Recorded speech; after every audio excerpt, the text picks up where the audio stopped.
Hello everyone, today we are going to learn basic Autodesk Maya tutorial how to flip normals.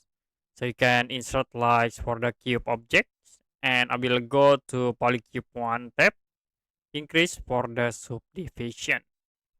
Now if you want to flip the face to normals or unnormals, you can select the face. You can right click, hold, and then choose the face selection. As example, I will select at this face and I will flip. You can go to mesh device and you can use the reverse tools. So you can see will be show for the dark or black color in this face. Now if you want to flip normal, you can click against the object's face and then you can go to mesh display, use the reverse tools to flip normals. Okay, that's it for basic Autodesk Maya tutorial how to flip normal.